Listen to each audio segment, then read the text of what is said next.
जय श्री कृष्ण दोस्तों, कैसे हैं आप सब लोग। आज के वीडियो में मैं आपके लिए विष्णु जी के तथा शिव जी के पूजा के बारे में कुछ जानकारी लेकर आई हूँ। यह जानकारी मैंने नारद पुराण से ली है। तो चलो दोस्तों शुरू करते हैं आज का वीडियो। नारद पुराण में कहा गया है कि अगर कोई मनुष्य पुष्प, किसी भी पुष्प तथा चंदन के जल से भगवान गोविंद को यानी श्री कृष्ण श्री हरि को भक्ति पूर्वक नहलाता है, वो मनुष्य विष्णु के धाम को जाता है। जो मनुष्य कपड़े से छाने हुए जल के द्वारा भगवान श्री लक्ष्मीपति को स्नान कराता है, वह सब पापों से छूटकर भगवान विष्णु के साथ सुखी हो जाता है। आगे कहा गया है कि जो सूर्य के संक्रांति के दिन दूध आदि से श्री हरि को नहलाता है, वह 21 पीढ़ियों के साथ विष्णु लोक में वास करता है। तो आपके जानकारी के लिए दोस्तों मैं बता देती हूँ कि हर एक माह में एक सूर्य संक्रांति आती है। तो अगर आप इस सूर्य संक्रांति के दिन दूध से, जो दूध उबाला नहीं हो, कच्चा दूध हो, अगर उस दूध से आप श्री हरि को स्नान करते हैं, भक्ति भाव से स्नान कराते हैं, तो 21 पीढ़ियों के साथ आप विष्णु के लोक में निवास कर सकते हैं।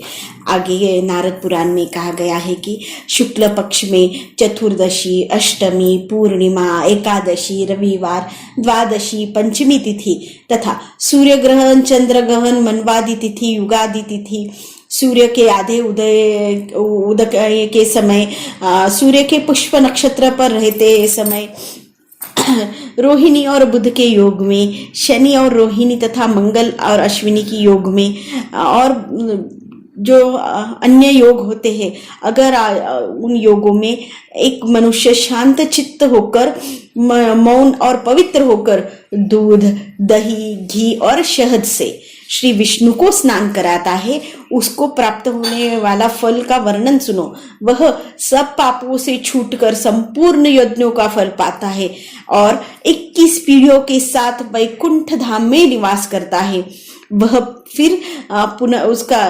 पुनरावृत्ति नहीं होती है, पुनः वो पुनर्जन्म नहीं लेता। और जो योगियों के लिए भी दुर्लभ है, ऐसा हरि का सायुज्य वह मनुष्य प्राप्त कर लेता है।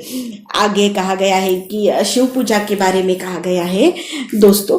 तो जो कृष्ण पक्ष की चतुर्थी तिथि और सोमवार के दिन भगवान शंकर को दूध से नहलाता है, वो शिव का सायुज्य प्राप्त कर लेता है।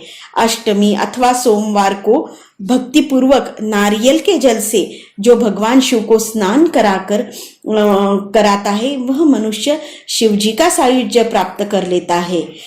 आगे कहा गया है कि शुक्ल पक्ष की चतुर्दशी अथवा अष्टमी को घृत और मधु द्वारा भगवान श्री शंकर को स्नान कराने वाला मनुष्य उनका ही सायुज्य प्राप्त कर लेता है।